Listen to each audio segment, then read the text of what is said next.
you, and I will too.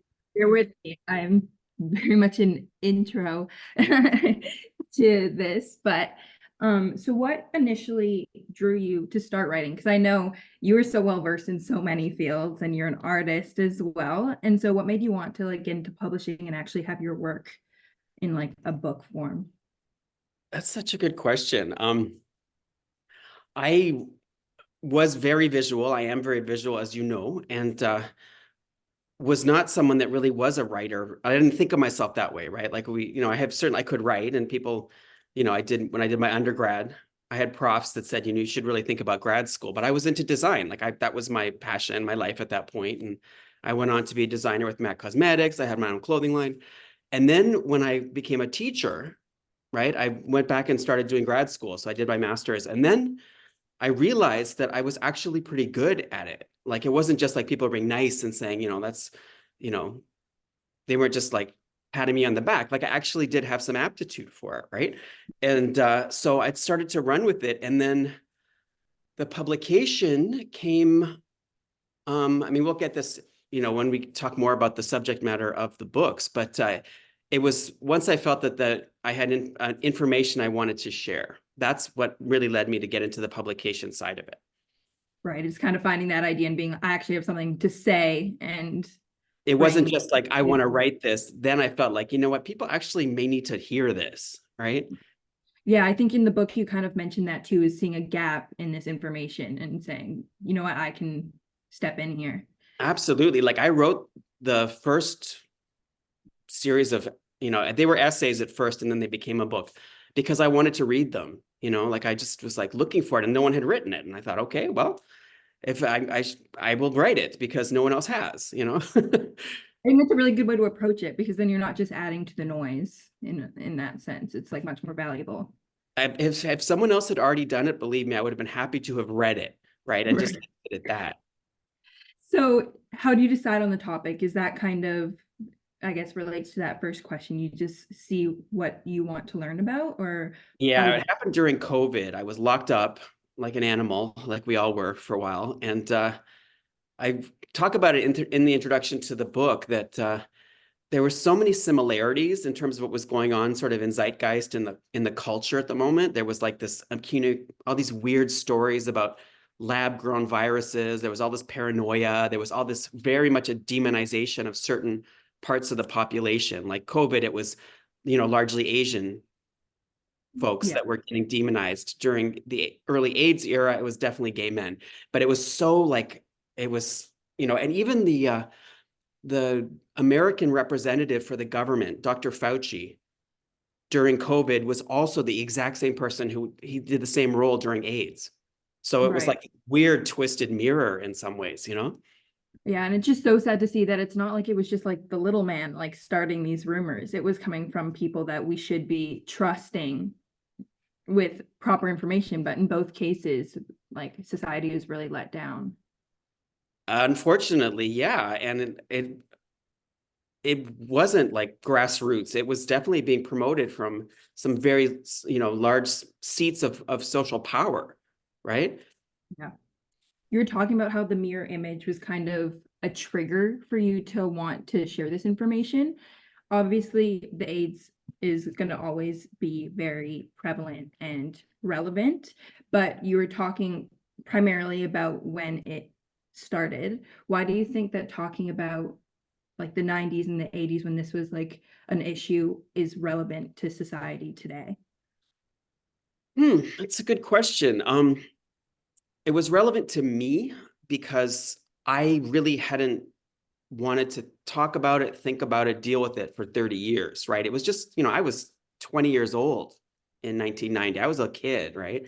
And the people were dying and my whole world was kind of falling apart. But like, you either move through it, and live the best life you can.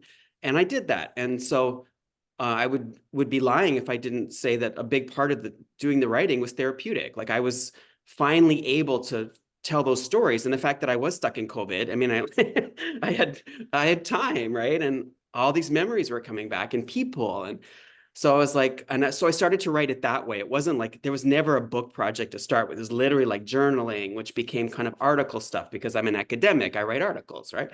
And Yeah. then it just became this much larger project, you know? Yeah, it's wonderful that you got to kind of heal yourself through this and also be able to share so many important stories while doing that. I wanted to talk about the title because I loved it. As soon as I saw it, I didn't even know like lots of the connotation behind it, but I was like, that is such an intriguing title, Lilac Time at the Rodeo. I know in your preface you talk about the connotation behind rodeo and specifically the Reno gay rodeo and the decimating effect that the AIDS pandemic had on that. And it was like a gay safe space for the queer community. Can you go a little bit more in depth in the title in general and like how you came up with it? Absolutely. So um, it was playful. Like a lot of my work, I mean, I'm dealing with an extremely painful, heavy subject, but I always, and the people I chronicle also were very fabulous, right? And so the idea of a gay rodeo, I mean, that is pretty fabulous, right? Yeah. And like in Reno, it was like Joe Rivers was like there, of course, was the grand marshal. And, you know, like the idea of like cowboys and these frontiers and um, like even the word rodeo, like in Los Angeles, it's rodeo, so you can pronounce it a different way. It has that connotation, like only if you know, you know. So much of it was so gay, right? And you know, as a someone from the West, right? Well, I'm sure you know queer people from your communities and stuff, and there is like a toughness to gay people. Like you know, we are lilac and we're soft and we're, you know, we're queenie and femme, but we also are like tough as nails. We're like tough as old boots because we have to be. You know, life will just grind you up if you are not strong in yourself. So that's kind of the other side of rodeo, like the cowboy, like the independent strength. I love That's that. I love the dichotomy of that. And as well as like obviously the queer community, you were like pioneers in many senses, especially in the fields that you're talking about with fashion and art and all that. So that's really great. What were you like, what did you find were your biggest challenges like during writing this project? And like was there anything that surprised you like while doing it?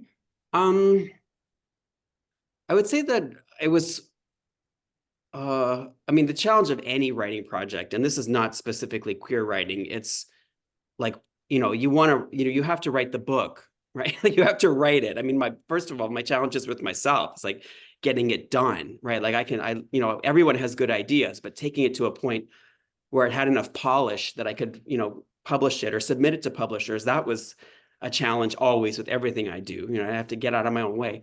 But then there's also like AIDS is a very difficult subject still, and nobody wanted to publish it.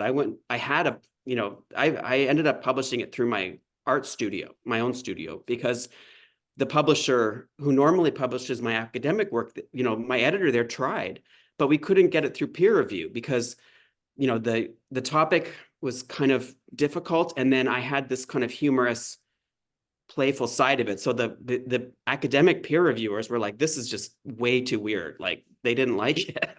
So, Really? I'm yeah. actually really surprised to hear it because like I've now had like some people in my family read this as well. And I think the way that you approached the subject was actually extremely, I don't know, beneficial and like palatable for like a lot of readers because even some older people in my family, when I was talking, like we talked about the stigma and that stigma still remains.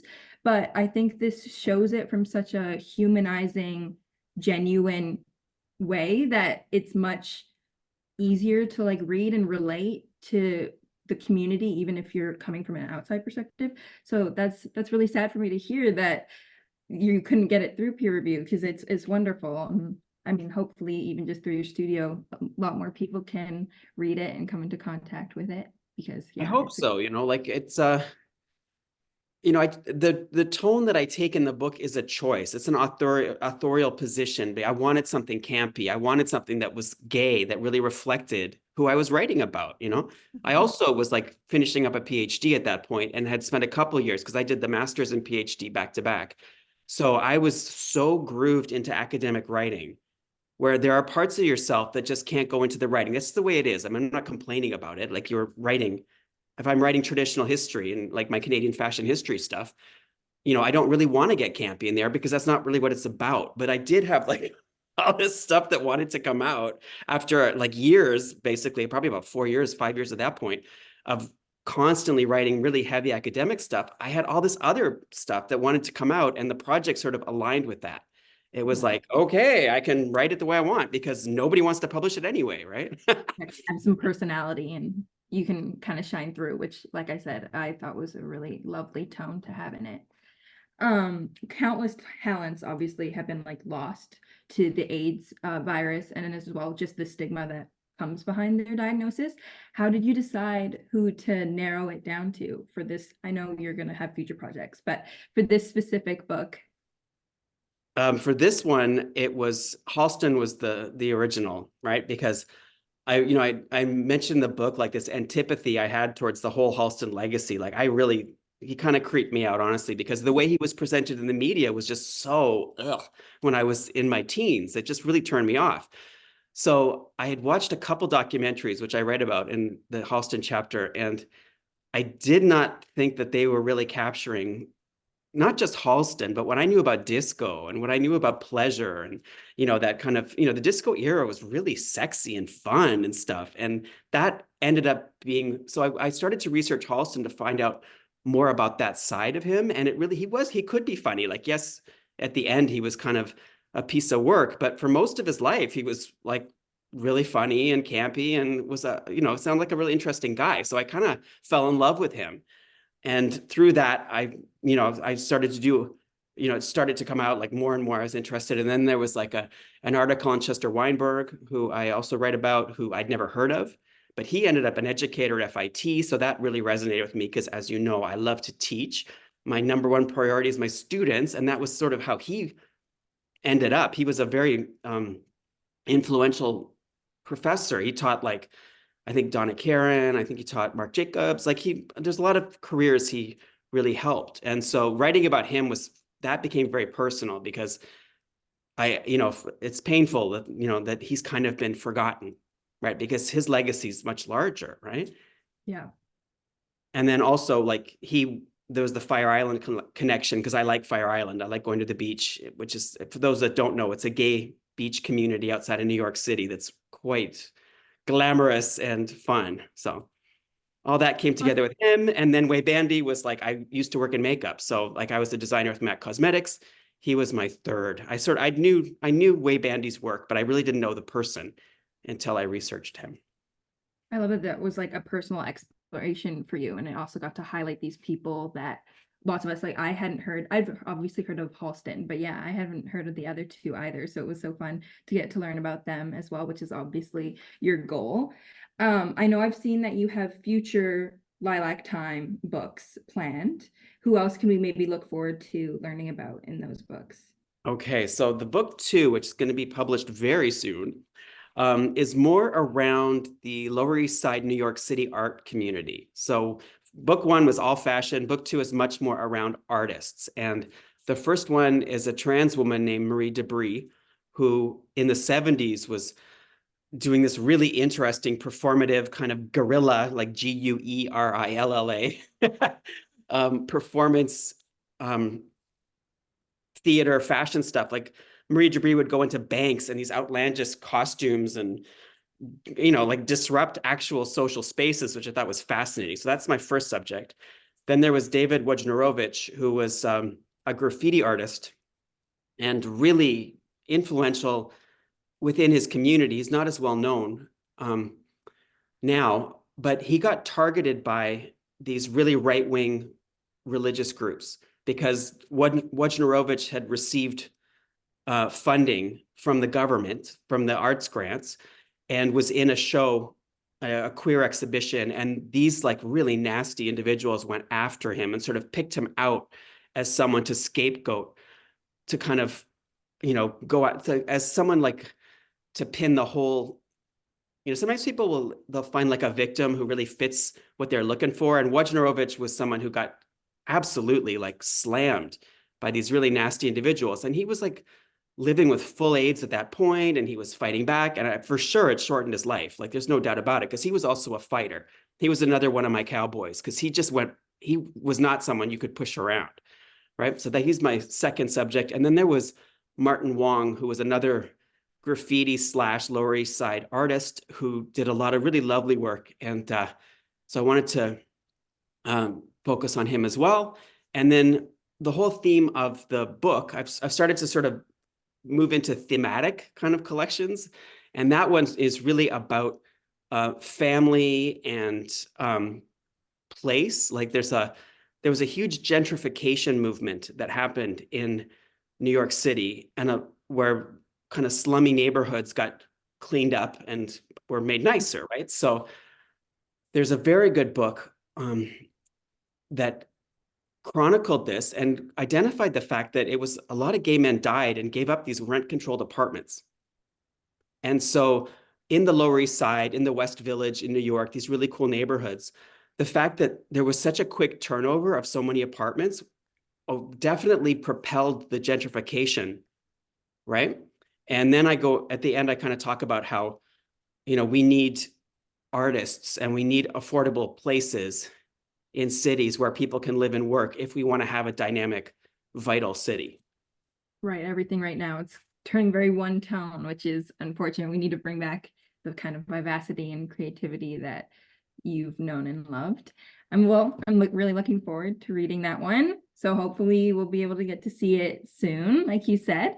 Yes. And what do you hope that readers ultimately get from Lilac Time in your writing? Oh, I would love that they would know these people, you know? Like, I don't think that society owes people anything really. I mean, life is it's nihilistic, it moves on. But it would be a real shame not to know these really fabulous individuals, because they died from AIDS, they tended to have people sort of shut the door on their entire legacies, right? There was someone on Instagram last week who was posting some Chester Weinberg fashion illustrations that were really beautiful. And this commentator said, it's a shame that this person's only remembered for from dying of AIDS. And I was like, well, that is how he died. But also, it is kind of legitimate because there is this whole legacy. So even though I kind of took umbrage at the tone of that, it seemed a little snarky. I also basically say the same thing, right? So I have to agree with it, right? So I would want people to know these people, right? And maybe, yeah. Yeah, for who they are and not just the way they died. Not just how they died. Realistically, that is like the least significant thing about anyone. Who cares how we died? It's like what we did beforehand that. Yes, I agree. And this kind of ties into that, but you've said in this series that it's a way to properly eulogize these victims of the AIDS virus. What do you think that we as like a general public could do to continue this mission? I would just say, read the book. That would be lovely. And know, ask some questions, right? Like everybody has that queer cousin or queer uncle, like I have my fashion researchers at Seneca who, work with me on my Canadian fashion diversity project. And one of my researchers, like, we were just discussing the Lilac Time project. And she said, I think my uncle, started the first gay bar in Newfoundland, and so it's like, So cool. wow, tell me, because I get so curious about this. So I would say open the door to dialogue with people, because there's a great quote in the it's Sarah Schulman who wrote the gentrification book, the journalist, and she said, if you're talking to any middle-aged gay man, you're just talking to someone who has lost a whole lot of people. It's just absolutely like, unless they were living on the moon or something, like any urban gay guy lost most of their friends and probably, several of their partners. So people aren't necessarily going to be volunteering this stuff, but I would say open the door to dialogue, to hearing the stories, because I didn't want to talk about it, but then when I did, it's been so beautiful, right? Because the stories are great, right? I was going to say, because you did talk about how sensitive of a subject it was for such a long time for you.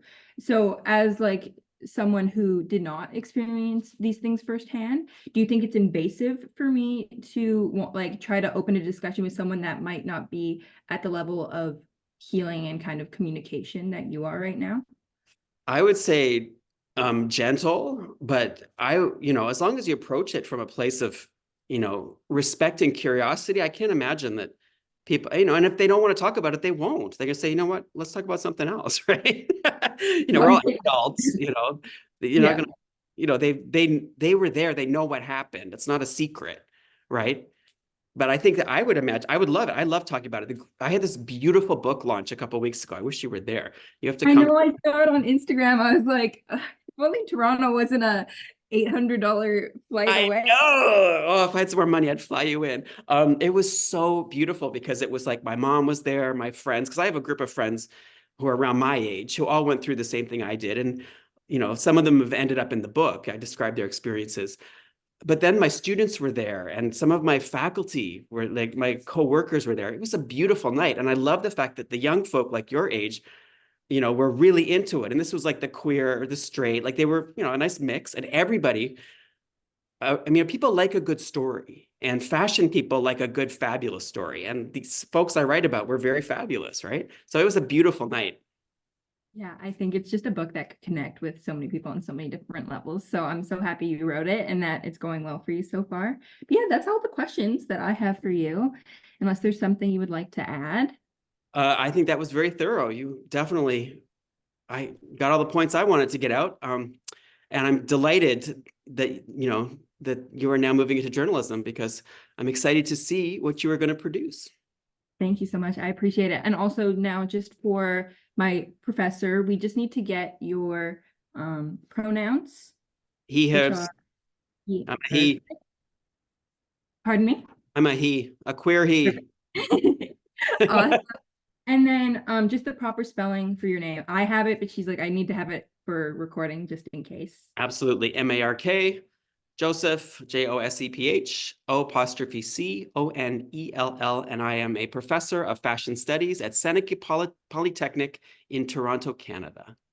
Perfect. Thank you so much. It was so great to catch up with you and see you. I hope you enjoy the rest of your vacation and hopefully we can keep in touch and keep chatting in the future.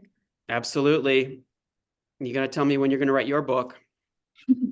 I'll let you know, but like you, I think my intimidating thing, I was talking to my sister. Every time we read a book, we're like, I don't even understand how someone can like put that together. You know what I mean? Because it's one thing with like essays and academic writing, but the dedication and the time and the thought that goes into writing like a full realized work is like still at this point overwhelming to me. But That's we'll okay. definitely. It'll happen. Like definitely. I mean, you like again, a lot of it's work. It really is like setting the timer and writing for that 2 hours and not stopping because I do that a lot. Like as you know, I get very easily distracted. Me too. So, Yeah. right? Like I'll set the timer and be like, right.